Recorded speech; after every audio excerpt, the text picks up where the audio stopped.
Yama yetiefo nyina dwo ema mo nyina kwaba e de ba pte no so se ene eye ya wada wopani ma bosome no ne da etoso edu enkono mfinhia mpenu ene aduonu enan edafofra wotwedi amponyankoro pon kwa me wasa ye biemu a ye ho adinse brezi ahoma ensam ede nam no de bedi mu akoti bi enie wopani agana fo ato aba amano se mampani yewra John Dramani Mahama wode atodwa akire mu se committee na watie no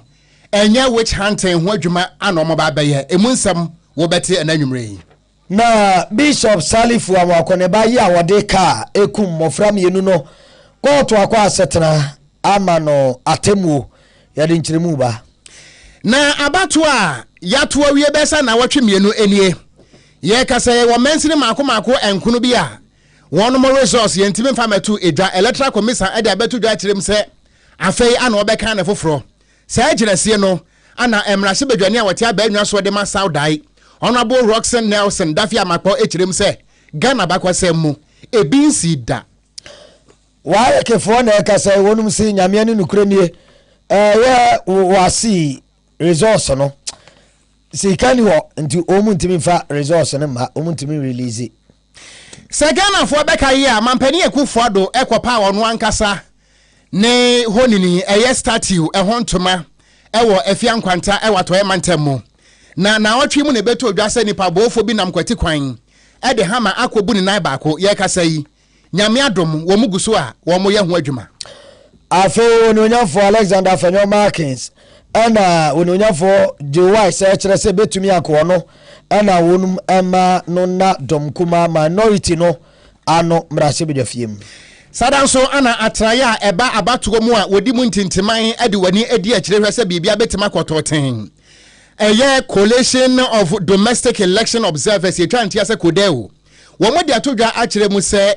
abato achimenteme ho ase betimi ama Ghana somdwie ate anwea wo eno nti Ghana muntutu manamo ye na woni onyafo Alexander Fanyo Markins se mampenda da John Dramani mama yato abano ama na wie onum ema no honeymoon nafua o happy 100 days honeymoon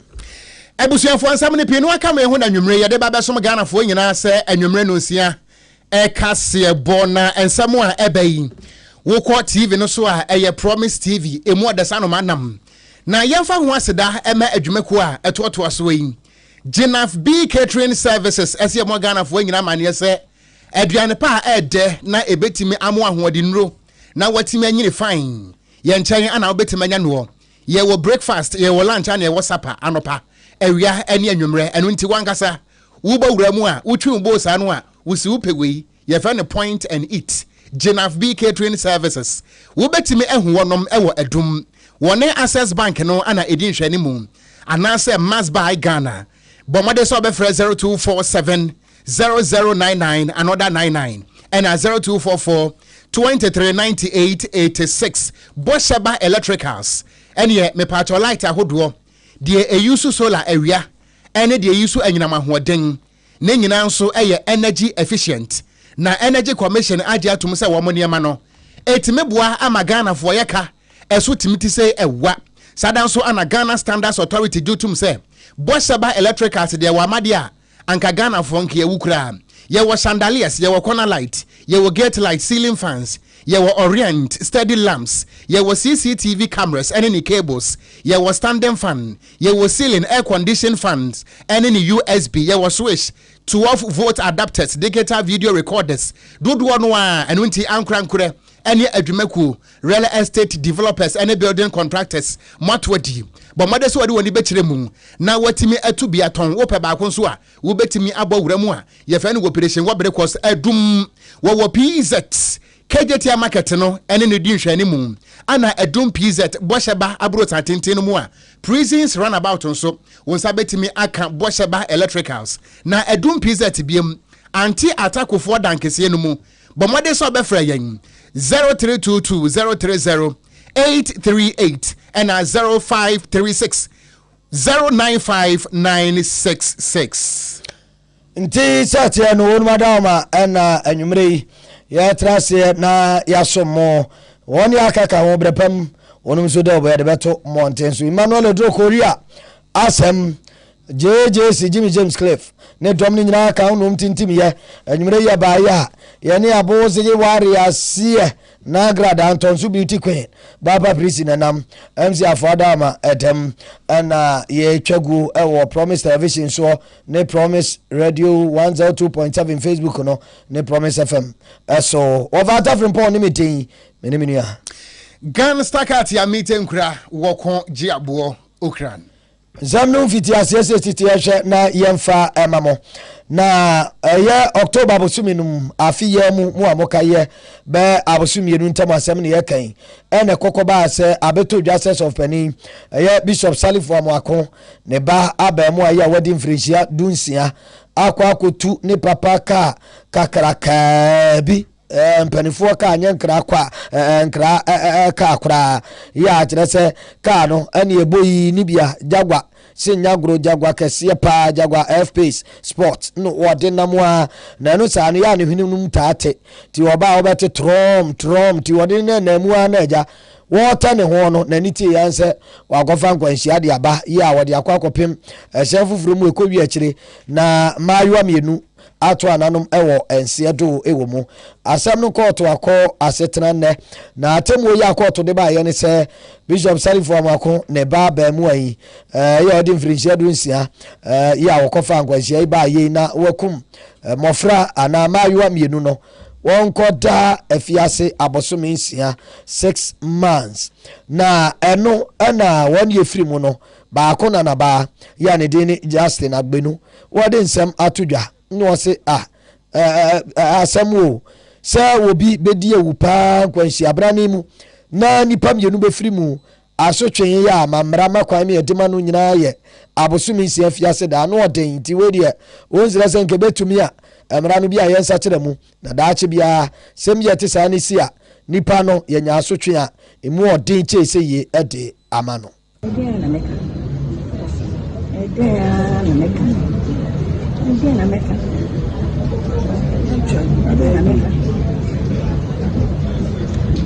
court na kase musuminsia se na emrane kano Efanko Senior Correction Center. And to Muslims, the moment when you have to be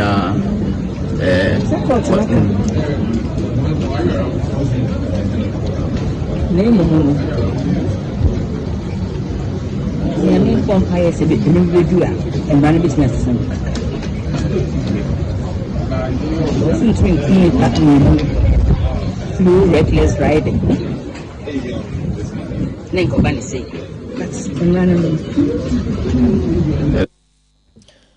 Nti sati no mamra no de eche no wo hwe abamu anu mfie a wanya no na kire se onwura mpanimfie mu wo mrem o 16 years mfie dunsia nti yede no akoto mpanimfo afiase enye ye nti we no juvenile correction center na yese yemfa no nkro abosome nsia yenko tretre no wo honom ne ade nti wadi awudie nipa mienu na so amamra ne kire se ni mfie ni nti wo ya akoda nti enkoda so twen na ewose de ma no yento adwumre no nsia kase bo no esom ye boso awremu ewa amanyosemu a wopani a yekese Ghana fo kokromoti enam so amo abeye mampani nyame ya domu a January bosum de toso enson yewura John Dramani Mahama wabo enipa mako enum bidin se womo enforme eye committee na wopani a wotiadwa mu se chairman North Tomra se bedwani yewura Samuel Okogyeabour ablakwa wono ana woye chairman na dwumadie no ene ne mpompon so nyina no ene se aban wei amampani akufo ado eda anoin emfinhia nwotwe wo modo mo samienu na sebio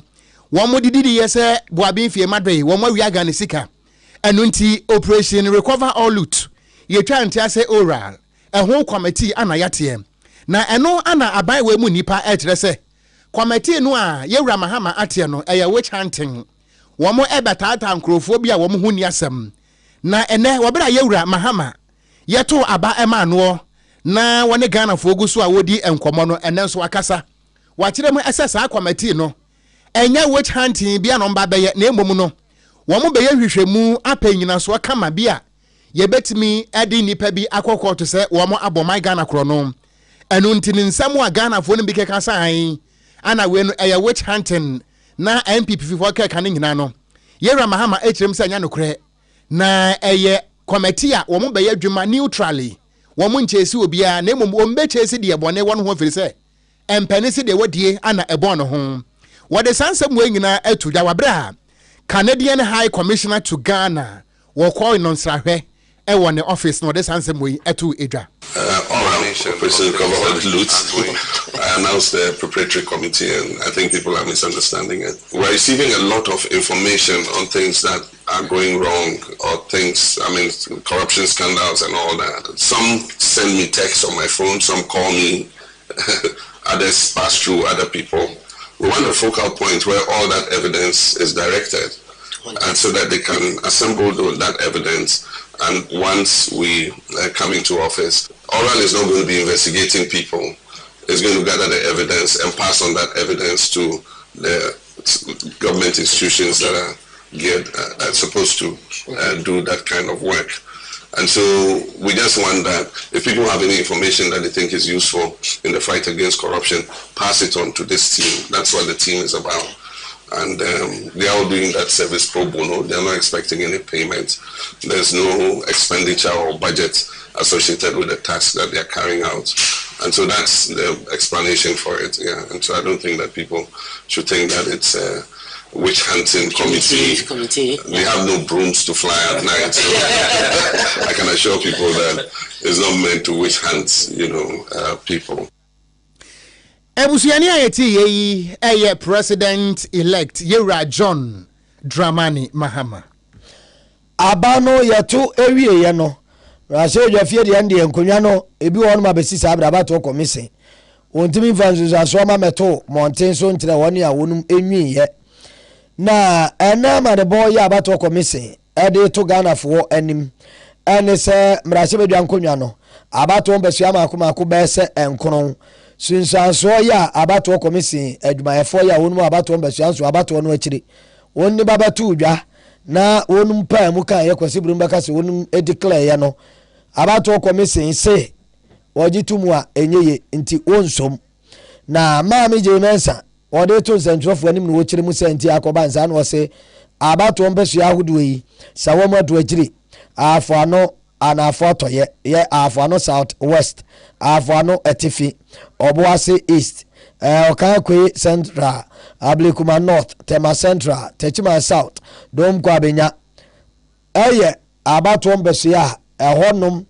emma ya abato komisi adwumefo declare ye no yesomu a enyeye kwasi broni si onum uphold na wasi sente ba sanse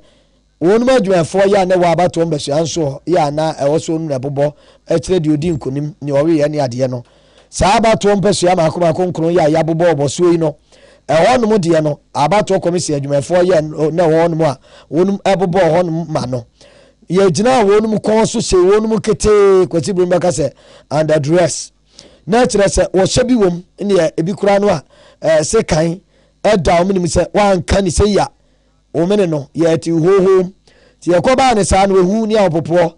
enkyere ne nkwan ye denti na wonum adwumefo no ompo mu nkwanti agya wonum adin susanso ntutudwa eka no sede woni a na etata wonum no epe no nti nyame ya adoma be se mu adwo na aba be di atena kesie mu no abato komisen dum tena ni ma me je mensa se emra makwan de biada dase ato aba wie na ye bobo na ye gina obi konso yire ne kwanchi se kanise kase we na we ne abrante sa nti wonum anyintum wonum ba be kenka no fro ne mum wamafo nya abotere ema wonum yendie. I must note that in the Ahafo Southwest and in the Ahafo North, as the collation on election day was also disrupted and no winners were declared. Those processes were incomplete, and until they are complete, the commission will not be in the position to declare a winner. In Obuasi East, the collation center was attacked by party supporters, and the returning officer was threatened with an axe. His hands were lifted up, and he was asked to declare a winner when that was not what was reflected on the results collation form. Again, that process was not lawful, and the commission would not uphold it. In the Okogyeabour Central, I did mention that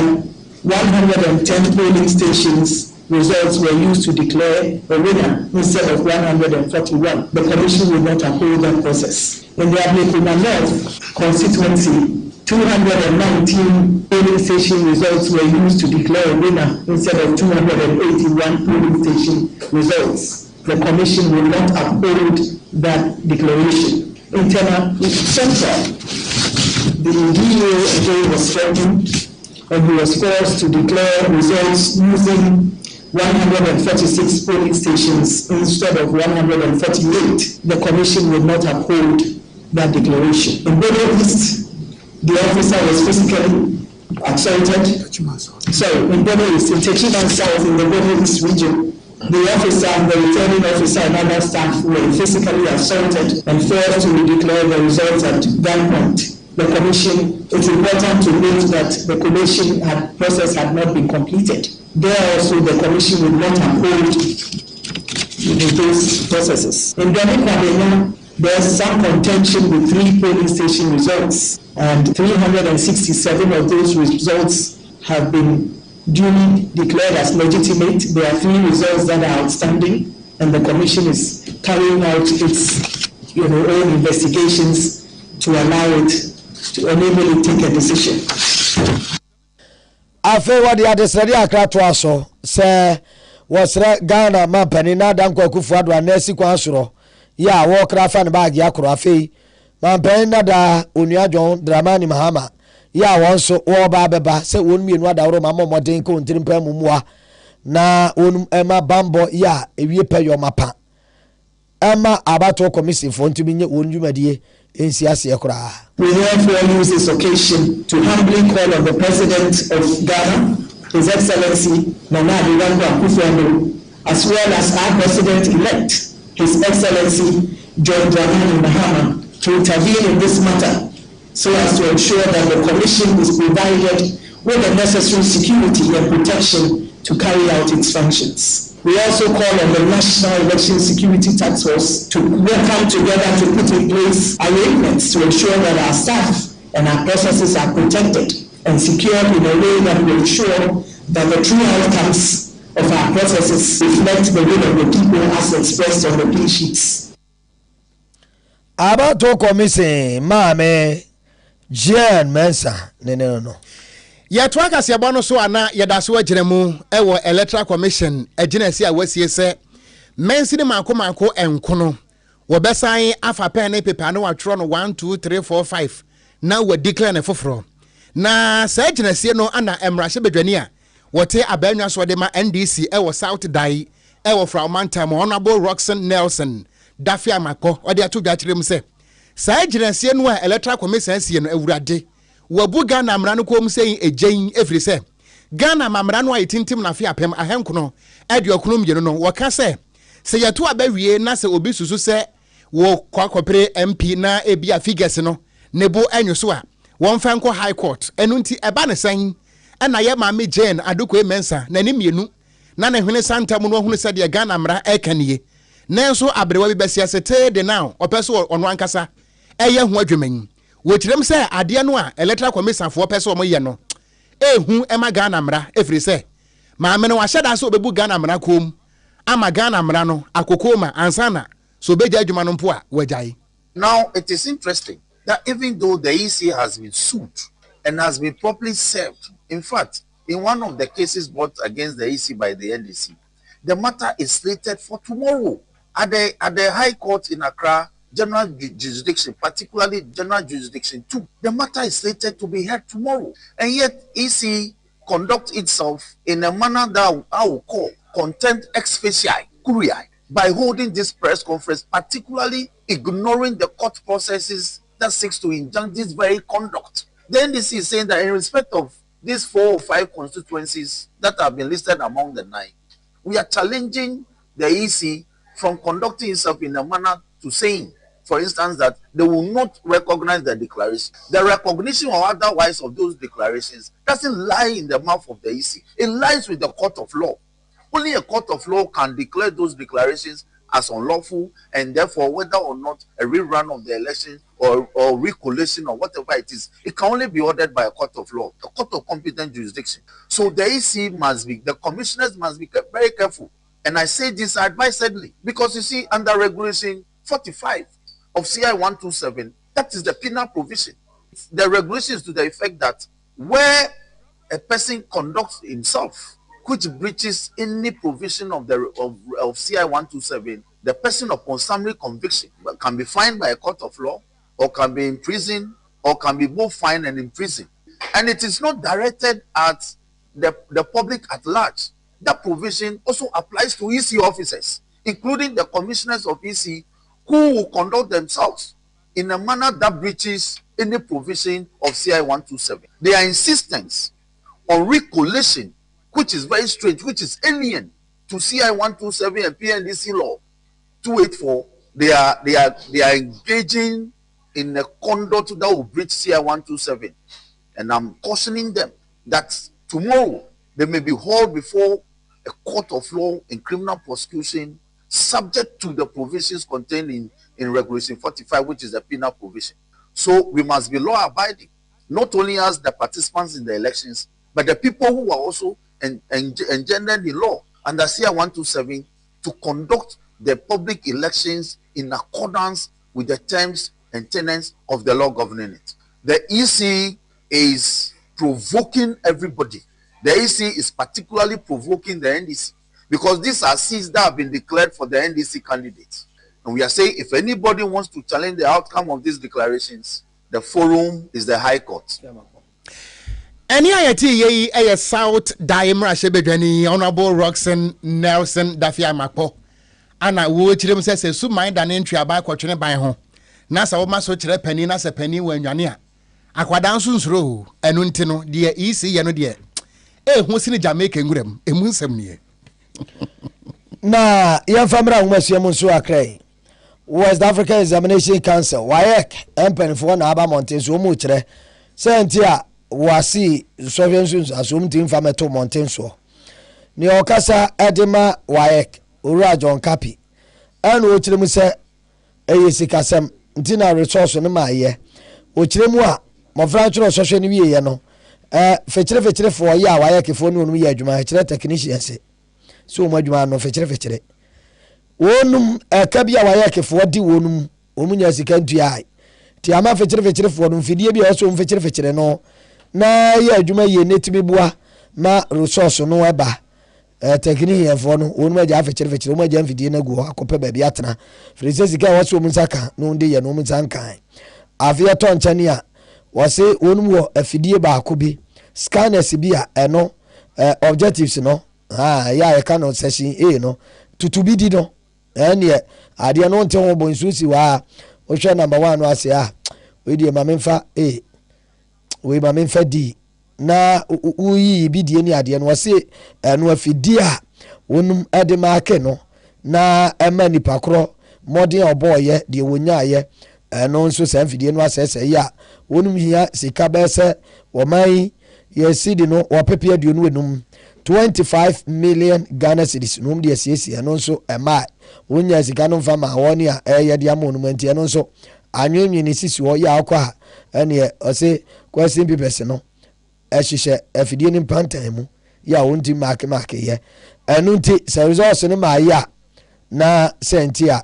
ema ye enu no the woman say you collaboration so na wie ama examiners wo no so ama ke theory na practicals na wie na afia ka objective test no eno ye the scanners and market scanners so break it down ni nyina say nti yentumi entwa so enya adwuma no na skabia nka wasa bind my no na ye bisa say nkotumi de kayansa nka na ya ma technicians so abehwe na o my scanners wo adwuma ni atwa adwuma so ka abind in total outstanding balance 118.9 million Ghana cedis. And a car abide the and on Yansia Dinkophobic technicians Jumano we had the 25 million. Almost as Canadian Tia Nadia Babi Mabia Amayabu. Chedama Yawakamwa Kasa by Miss Canadian to a Jumanos. Technicians said Yomokabe 25 million. And Tiano almost a Yentia and Sana or Mababi 25 million because I said Kanaha and after some of us say Yamoma Irishima said Umuya Jumaya Yabetia Ombabe Jumano Krana say Umuya a free bandwidth internet per se upload a resource in the online that they will be able to hear the Brana what no scratch card of it to me at checking. Comfortable now on resource Yabay I was see it here in dollars net bandwidth now Sunday upload results. And right now I'm to think I say be almost 10 million by at least 25 and the down or some movie Sky Betia on Kana for years we have a bandwidth. The American so infidelity war to any servicing. Yes, can be brain to me. I send a buyer and so now ever next year to me. I didn't know where you must send yesterday. John Kapi Yokasa Edema West African Examination Council WAEC Nene Eniati.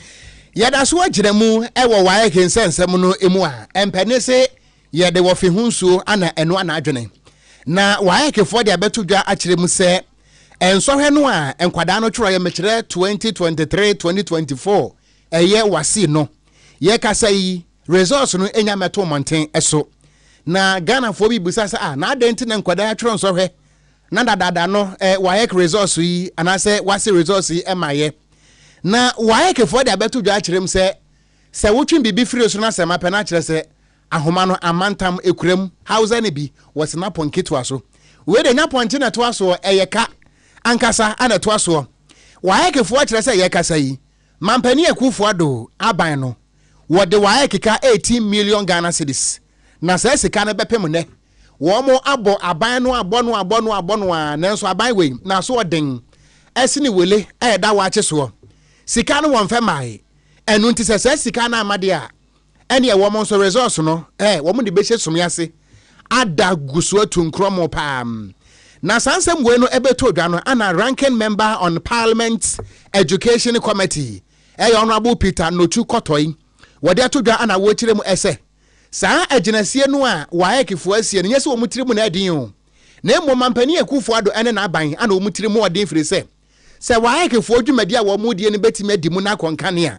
a sikasem na sa aban we atimi ade wo muka 18 million Ghana cedis bepem ne na ye ntuaye de na kire se ehu pam wode atodwa akirem se efiti 2019 ebai enkrata wodo pie no na aba montre so a edi adanse se WAEC fo eda wo muka nanso no aban we nya na adwene se obetua eno nti no abe no anso ananso enyu obi ana kwete no ye na sa abata no se muti a results no a ema ye no mofa ho so bo emo mampani Ekufu ado Honorable Peter Nochu Kotoi nanu nsem ne ye release of results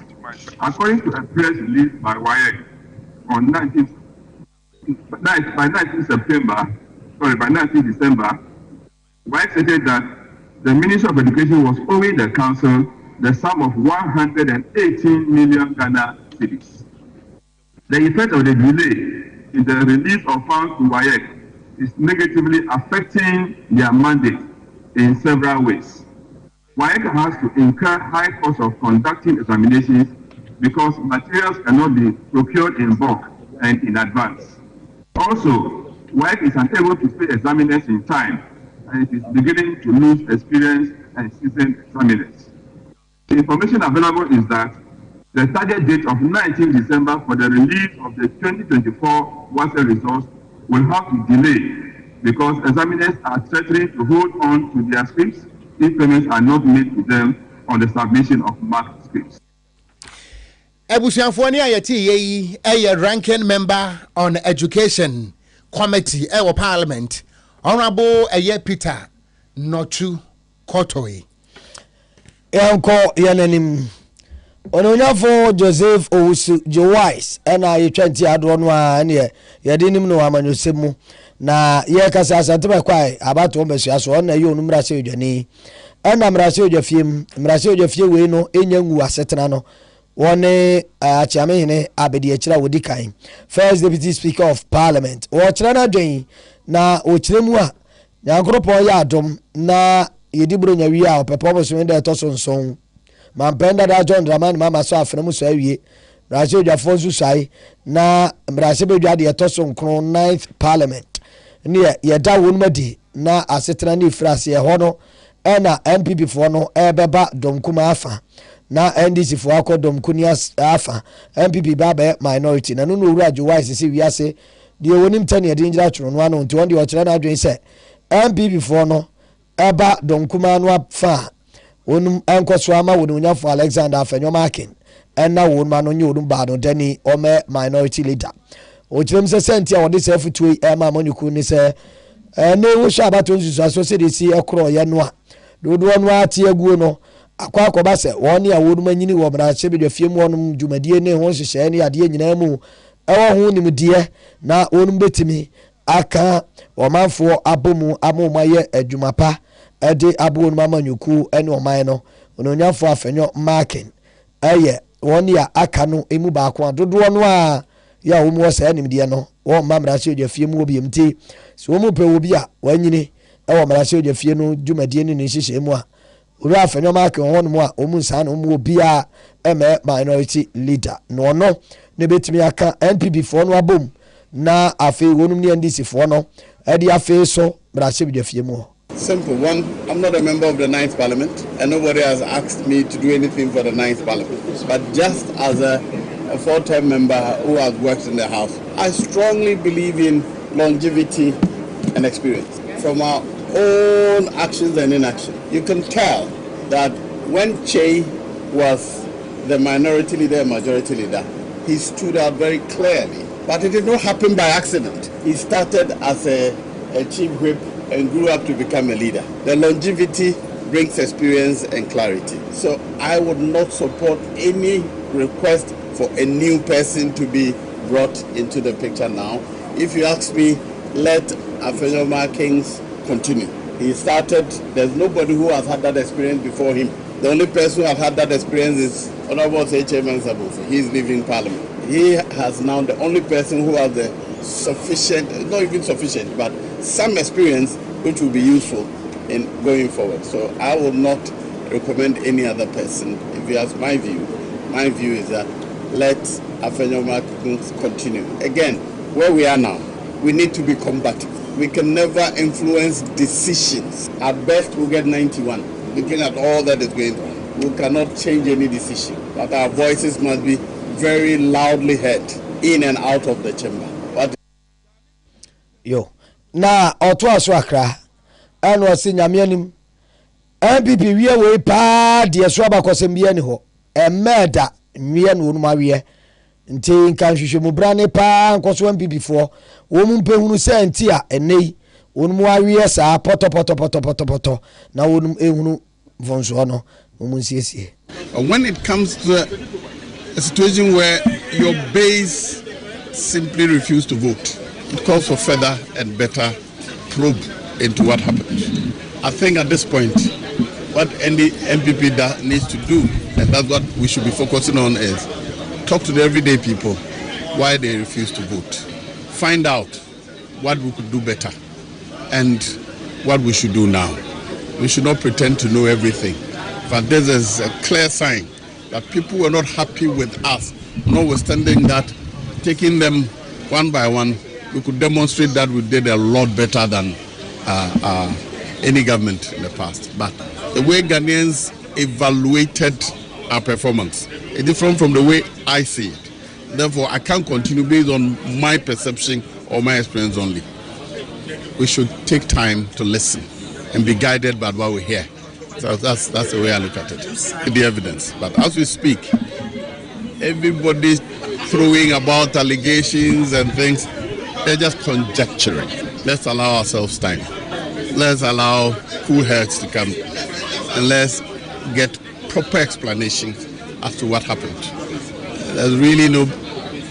justification in rushing now to claim that because of A, B, C, D's, Z happened. No, I think that would not be an appropriate evaluation of the situation we are in now. Oh yeah, ono for Joseph Osei Jewise. But quite about 1% I say Johnny and Atena drink tree. Yet work as a bono eso ewo promise waha enemy no echiripo enson. Ene promise TV so a sadan so yen social media handles no. Ene ye kaseboy ebia hono mo a wo to abasa nanim ene nachi a emu ode pa ye to aso akwanim. Ya to aba no awie na nkampane sise ekurowu a na nkadwa atwetwe na so Ghana ekuro na wu.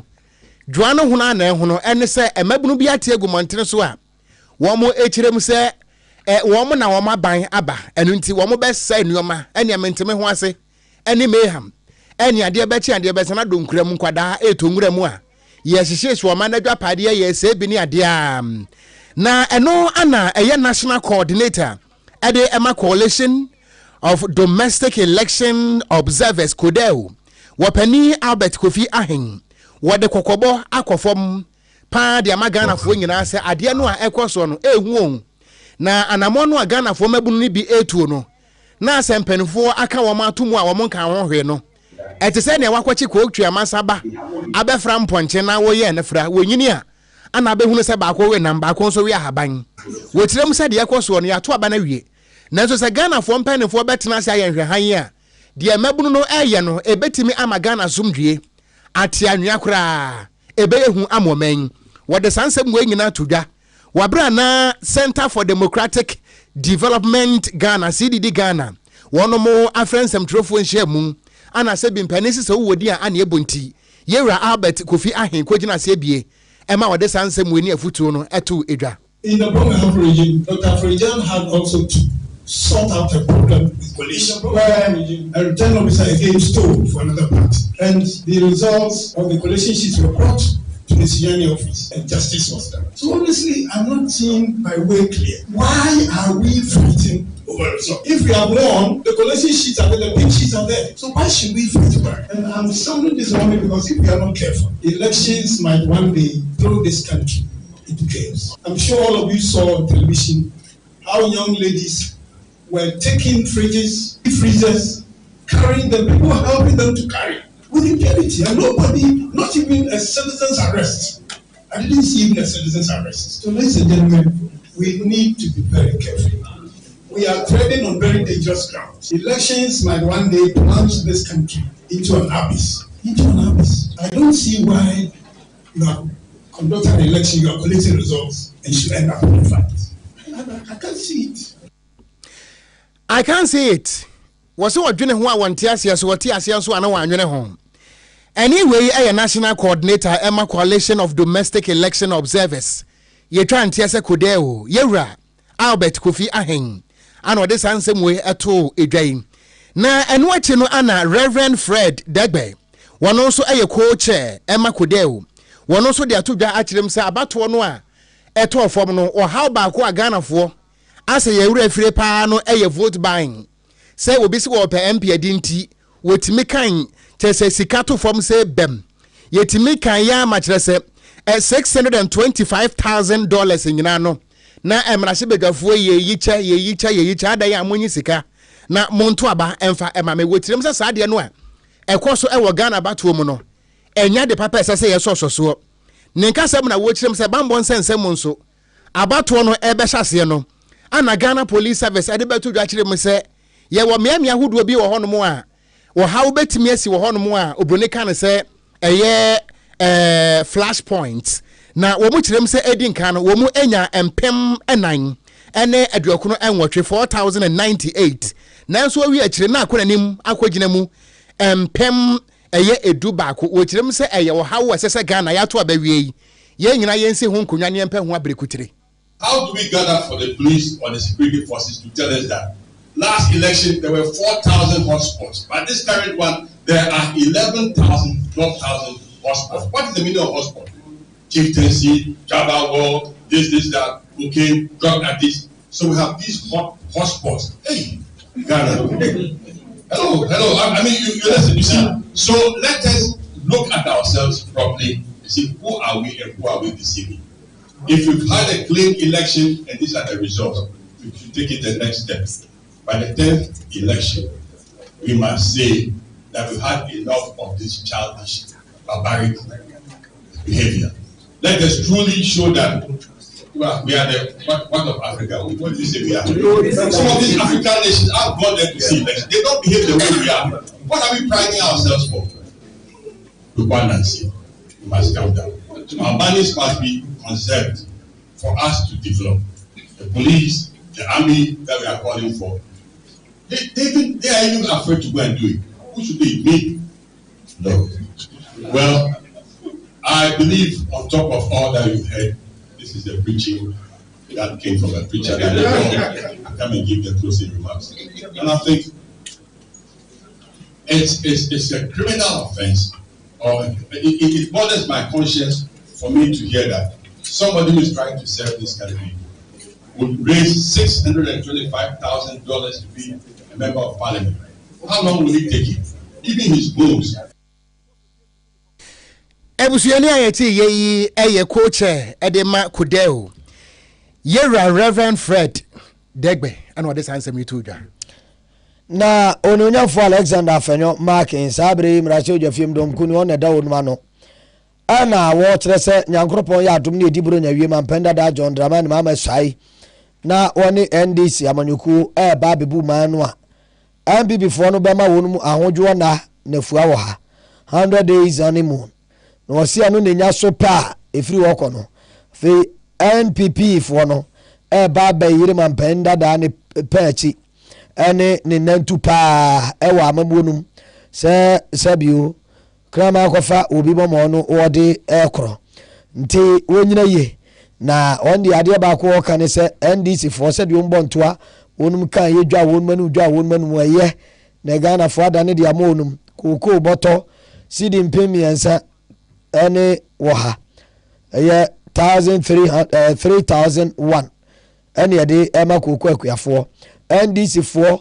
ede namoya ka kire akuafo se aban esisi omukoko boto bo se brosa no de bom de be kompimsia ene akire wose ye danyame ase ene NDC enya omufamfiri mpemiensa ene sidi wo ha no enfan kompimsia sidi ahenum sede wonu aka no. Dr. KaseÄ Atuba Forsen, during the campaign, he went to the cocoa growing areas and said that MPP government would have to increase producer price. So I asked him, Atu, you say this to the people. Now you have power. You are supposed to increase the price of cocoa, the producer price. Do you have what it takes to absorb the subsidy? You go around and you make promises. For instance, President Mahama, as a candidate, was promising a lot of social interventions. At the same time, promising that he was going to repeal taxes, nuisance taxes he calls them.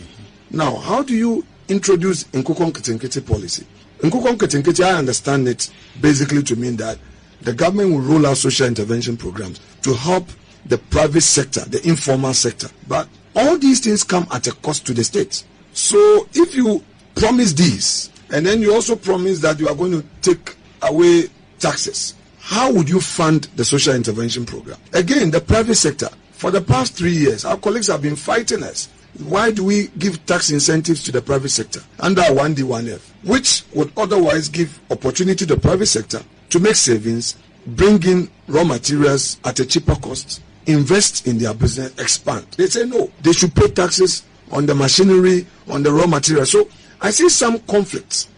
some inconsistencies in the NDC. However, I would want to give them a grace period. The first 100 days, we should give them the opportunity to set up the government.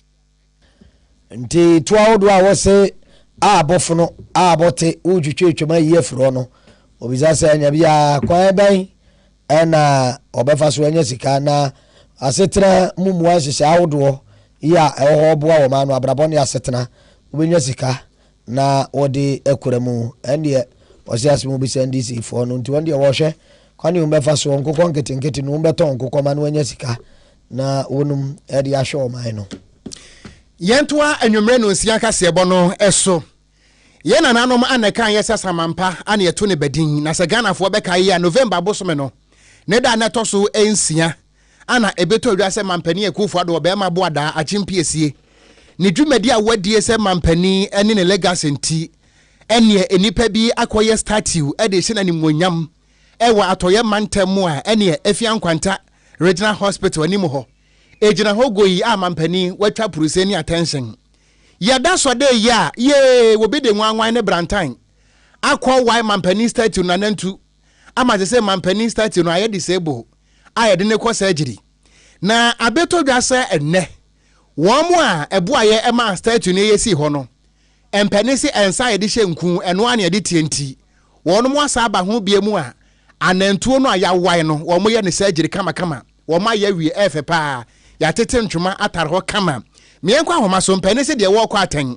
de wo ba aten de ogira ho de atentro do yensam twro nin oforiwa amanfo ejina ho abra na wo mo ye surgery no ofori ma de Pejo simi ya beba na wapom boko de ya mi ado bi aboko mo emra wo mo de mampani start no ekọ theater no sana ojina ho yampa boye mu nkomo e wo theater room e ho de won kwa na akowura ho mi so nkomo bon sana ya wudi nka edit tudwa no be se bosumi ni ayede sa statue esi ho no mo no ya dia embema na se embranti o western region wani bre pa yi se anka obehwe na obubu sa statue efi ho efi se wo kire mu a project ahodo amoya western region hanu mu sei no besi ne eya dia sa project no wa ya wie na afen so krampo ekwan ni po sa statue esi mu na eye secondary road no eya dia endu bebia na afen so wasa akoye we edesi run about nim enti ebufo bai ye hu enipa na sasamesi na obentin a obubu sa statue nenantuo se dia wokai ye wa nanantuo nyina ede afi honom run about honom ye koda esori ya besi ene anopei fiti endra ba ne ye kohu ya ne se sa statue na ye bubu ne se de ho anane na ho no ya de ampanifo anase enipa binom ayeden aye na so besi ne wo kasa yi de enipa asamesi na obentin a oye ye de enya de ye hu ni papreko a oye sa statue enso me no kasa yi de ya de wakukuri yesi wo no ma se ade o ma ye statue enti se obi twemu ahwe nkyere se ne ba bia wai wo hu aye kama se ade bibia gina na kwamu hwe nkyere se o ma wai na so se yeti wonum se statue ade be kye ne yesen wa bi mo na se wa bi mu no ye ntimi enkyere efi se nipa odi nka kwa wa ne edi nka ne kwa besi ne ehwehwe mu ho no ma mo hwehwe nso besi ne ye hu nipa odi nka kwa wa ye na fe so ye na ya ne so po ye hu o ma mo koye den o mo koye ye enye se na koye hu sa embrantie nya o besen wa ye o sa fe so ma ko pia na to wo so ma ko buno ene de ye den ye ntimi nkyere ne mo ne betimi aka se si ame no ka se de ayade a o ma ye ne nan de bi o mo wa ye no o ma ye e de si o amanfo we de ma ebre ne ntima me mfa wonsi ne mo ma me musa emra ye de start ni si ho no wo manfo bi bufu ipa se adenti ne kwan ya wo ye ne kwan no mom no eye uncompleted na wo de completed statue ababesi so mami musa contractor no free site ana se oguso a wo ye kwan no Sunday will be said the contractor and the on fee site bet me ka say western region ana mo no ana se takwade ni potemu die embra ye fi November aba na nyina na contractor hodo na mkwan so na ye mu bi yesu to say ebi amba to ni nti na sa project ni na o ma start no besi na de ye to amba ni wie ni esi nyina echi no ya de contract ni na contractors na mo ye de omo kwan so mo ye de omo kwan so mo ye na mo ho no na ye on completed na ye wie ye no ne so de besi na ye wie ye alasania o kan sa na tie so contractor was site o ye adwuma me ye sure say efia nkwanta de munim title amanfo wo tie wo ho pebi na te start ni mai so tie ne de enye tie o uti mo se embrantie mi ade no e na wo sei no omu mi ai tie de omu sheda nya kokuduro ne se ye kwa akone akosei no e bi po nya me na da na se ade akye na ne na ba bi na wai na embere ba mu a nkasa ne amusi ye ne de aka na ba ko sei de be ka de other one enti se si ane kwapo na ma ye no e betimi aka se sa state ne kwa dansaniem ana se e dansaniem ye enti mu sa de enche ye dansowe no na bi ani ti ni yakobu ana se kopie ni nyina to ho se ni pa timi akoya sa de ni ye hu ni pa akoye ni asen akoye on bra de esi wonu mu de bia e hye ni pa bi mabufuo eni samo mbe hu bia na akoma sorry if is apart from sa kwan ni kwan na enye complete no project bebre makasa ka wo ho no mo interchange wo ho no mo agwa kwanta road wo ho no mo there are so many roads any interchange ni market aye handicap since ho no mo amafo nye baby ent na nam so ma west region jubi park krampo no adane market asai kra Mammy 41 motor I did for more dance because a better crowd airport. Sef elo prebi na musoro ba edu market Jubilee Park one esi for mawie engineer nyina tutu na so yetwa market circle ye wie na bibi say omodi abesi kwan mu enti ebufo de me na support sha manfo me na ase a anytime bi e be kan mu bi aso so be yes ade na o betimi na so so me se na bentin no e na ye ntimi hu ni papreko a obedi se adwuma no yada se ene wa mane bo na mmom hwe na wa na bo modern appetite na so wen start ni bi ma yan wate ne hia yan enti ya mane boni a wogire mu atoye mantem ofori wa amanfo ana wo che se mampani start no akwa ya asa aba se ne ho den pa sa so dem akura se ohun se de surgeon no na o pempamo ye operation no pempam kan I plastic surgery kwai na baby ani dum judge ba ko nkrabata ye wonum aka bom ene baby ani noble men's club afei Ghana Police Service Ghana Health Service wonum nyina ato kese ene ne wonum aye apomtenetene ne kasachire ne de obontete ede ama wo manfo ewo baby ani GPRT taxi rank na ensam yom di tu dwa no umba apomde hu de wuro kakra bro nyan afei kwanso gosa enso ho nsem kakra ko bambo nsem kakra ekomu na odum janso ede efutu eba yese ho mrei yenhwe yie pa yeja so ne yade yo nyina mu firi se eja betumi yade yewu na ye ora Enoch tete yaw bibia ni awiaso be kwa ekropam de echiri potamo dum jadwumakuo oni ebumfumpa eja so oda wonma no ona otu wamanfo fo se bra yaduru mu no ye hoho nti ne onu mo jo to a piece no ahwe ne yie eja no won se wadum ne yie sanso ana wo soja wo fia won se wadum ne yie yemfa ani french hye nyina eni dwuma na eja hye ankosoro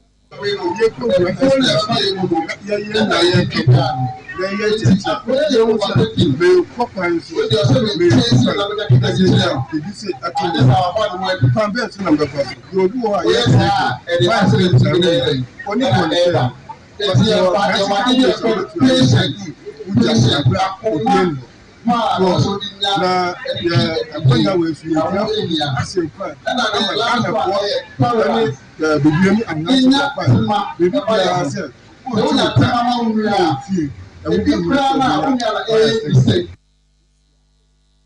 afei Tawid Roberts ni bia saa ntete ne da boyi ebi wura wonu masum wonum sami yom kan ye na yenim enne mo be chire bebre ama yesia ade na se ye ho nsa se de sa ade na yesia de nantia dokwema instead bebre aba from tie ba de maspa because ma che no ma bebre ku a odo afa fire extinguisher prade bi ni kam so ni se e number asa won to won ti na ohu se de ho fa so ti ene mo mo hu se sa fire extinguisher eye am so no ma nyam ti won so se le a ni so se be ti abeni apo be ti to ma kuma so se ni wa ni professor wa de to ya kuma so a do fufu ba ya ka ya ho o so be ti ni no so ti be so se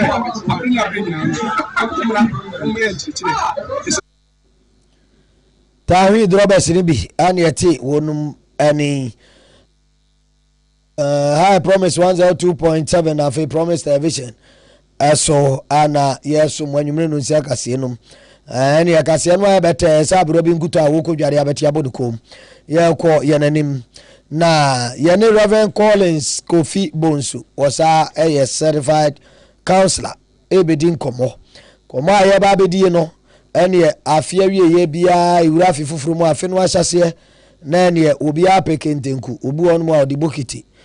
ise Okogyeabour se ohwa odi akora Jesu ne si nanim ene o hyehye ye ne ma afi mu opeso ye ni so ade oni botaye ye opeso oduru ho ne ade na enso mpandodo na ya na dodo na afi no bekọ na wieye ye obebu nkompo ahwe no na wantimi aduru ho ba bia na so eye ahoboabo ne ntoto ye wose ye de fa na ye nyini ye ye moa ye ho ye ene enu nti ema ye ni so ade ni ye botaye afefofre ewura mu no afe no nkọ na wie ye na ye ntumi nuru ho ana se etise na kwan be na afimpinu ene aduonu enum no ye moa abo ehunwura mu nhyase ye na ye botaye etumi abem yankwa na ye ne Reverend Councillor Collins Kofi Bonsu eni nkomo Councillor Yofa yo Councillor we dia adwo anwumere mejimoso ofa ayo we dia asam no ana iya bisai eni so ade ne bota awodo ya ye hihye de gu ya nimu afi meye wei afi metoka afi wei pa me sifie afi wei meware afi wei meye sei me tu kwan me bi adwuma be wie no na eye dua efa ne ba mu efa no nyese numu ne mu ba akofa ene ba mu ya na ekoba ne sentia na de na ose ye na yetumi am ye ni so ade hu ne ye de esi ye ni so yetumi aduru ho no fa nyimre ye bedo nyankopon ase ye be mu bia nso afisi apa na betia ahefo nyina o promise TV ne promise radio o mutie of I said the Okran no sanity na edin kan ne esi hu no say a hopeless person is a helpless person obia oni enidaso obia no boa na enyi enti anyam fonso na enye bone se afibia ko na wie ya na ye bisi afufufuru mu a oni pada sani bia oba awo no sabio adwene woni trim wo atenka ene opepa ene adwempo se afufufuru a ye bi wura mu no ese niema eye foforo ese niema yiyi ese okonanim ofanyam fonso ka ye ho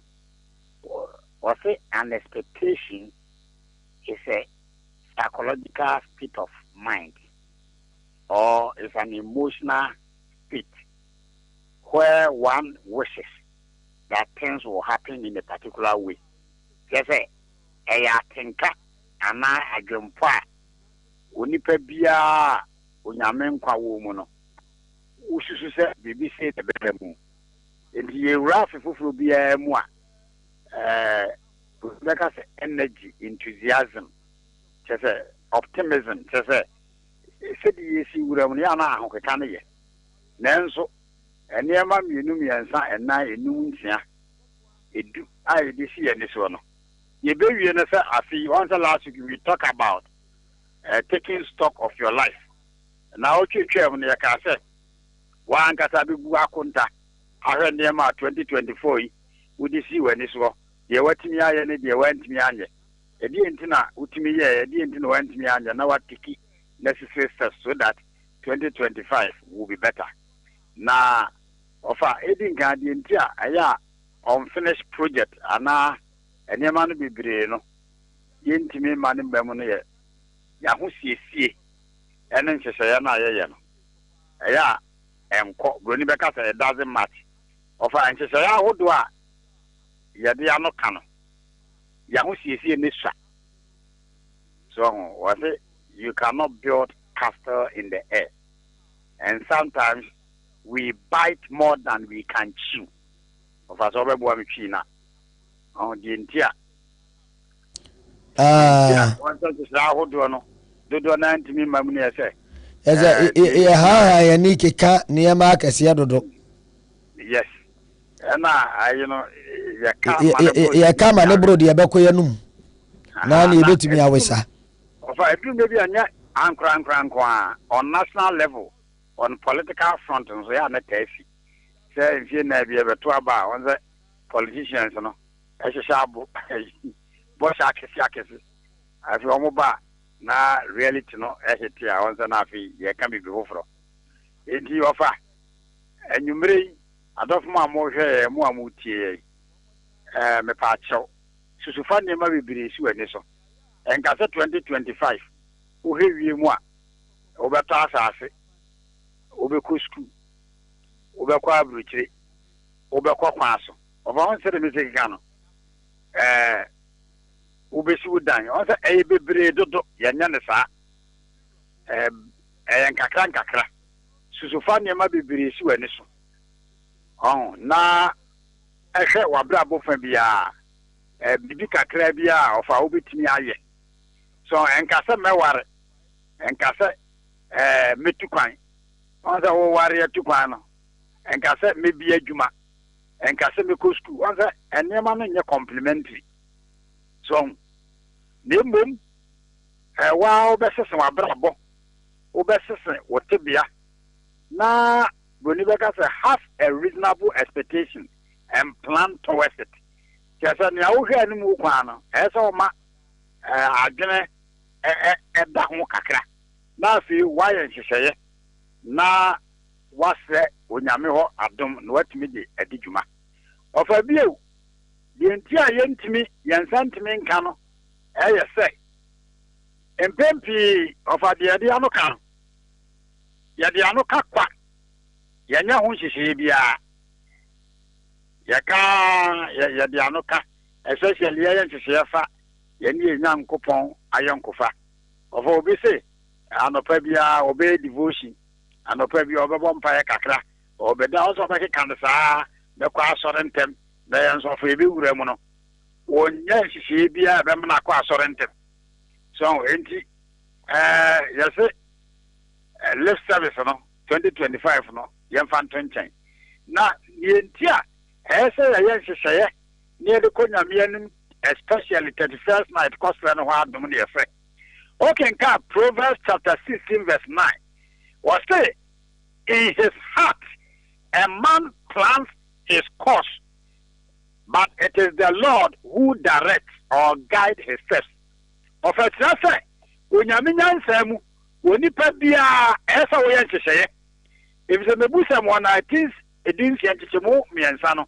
Was to commit your plans to the Lord, and it shall succeed or it shall be established. It says, "Oh, Yaminan Sam offer Yamfianonka, so 2025, me worry. Keke, name woman, she says, some warrior, as a Tusu, na met me out to Susua, as a Juma may a mayor Moye. So met me out to Susua, Ebia, me standing more. It may answer as a mathematical standing. So, there should be an intentional, deliberate effort to plan. Maybe I'm pensing, yeah, they are no kind of quack. Of 2025 will be to me, a rather one. No one too kind of a very new passport. Never there what to find. It will not media of a con, you got to join me, vampire, as run so one wire. Yeah, Nasam and then it's a empire of the Abamana Yamre, not Ronibaka's specificity. Say, Minyan Coupon 2025, we present the school September. It is a medical school September. Maybe I'm an adult person. It meant me Trebia, another meant me for my school. It is not adult education. Now, September medical school, no. Me shall say. January, met me at May, June, as I'm saying, my results are back. I'm matter form one. And then you may the way to go in 2025, yes, sir. Yeah, no quite be the needs to be an enough. So if it's a Proverbs 23:18, was it the expectation, the hope of the righteous shall not be disappointed. It will not be offer. Or here, you say. You're very hopeful, but we must translate our hopes into workable action and execute them. You are not Casano of a dozen. May the best see our Yohania Sempa. Yohania Sempa, a Tedusia in Chichemua June 9. John chapter 16, verse 24. Bible says, until now, you have not asked anything in my name. Ask and you receive it so that your joy will be complete. And I don't quite yes, Christ. Now we come for new dress offer. Some year, only Pabia, yes, I will be beer. You be sad. Open the car of a house of hours, open sky, you must say, your man, say, or so of you be your mammy. Be the card, mammy,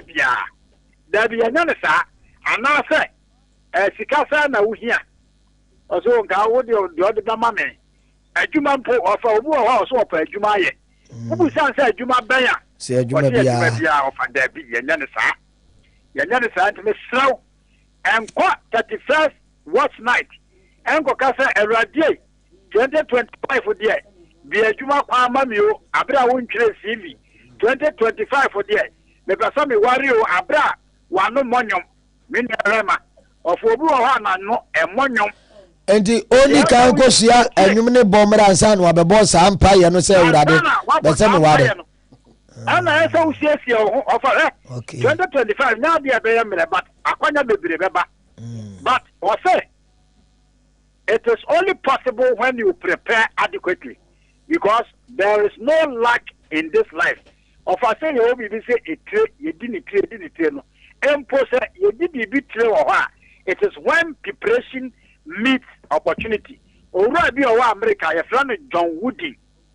Or say it is too late to prepare. It is too late to plan when opportunity comes. Or say akwanya ba of anya say na ase ma akwan ne ko siesie ho na ye hyehyɛ na be fa akwan ni ti so. It is opposite 2025 and near my pa eba ubremu so opposite empire over born 2025 for say say projects are hold up in 2025 no sheda aya ho hyehyɛ na esiesie ho na nyame bie kwama wa odi abiduma so untimi anya consult a counselor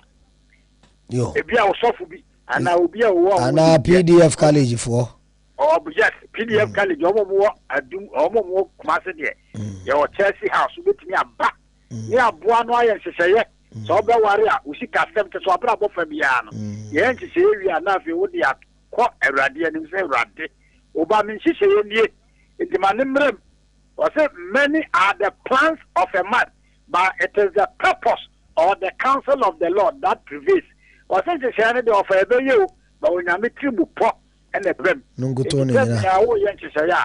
and Nina mean film, never umpire on Congress on wow, na Yanshaya, and Namia Semco, or no Ancasa, and Nims Ubitinia of a Bassa 2025, Ubu say, uncompleted, unfinished projects, and I say, yeah, resolution, who was a 2025 economy. Then I'm yadom yatimia yemu bebre ahye nyame animonyam. That's it.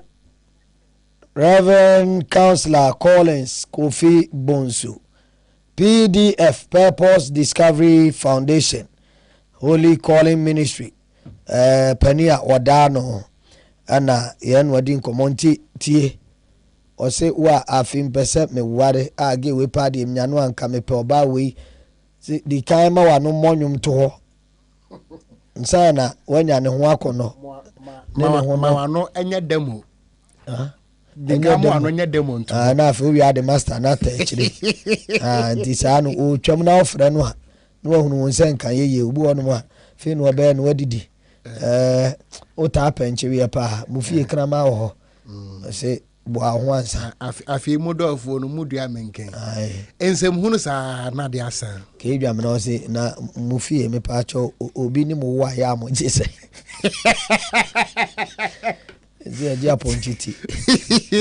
rade yeah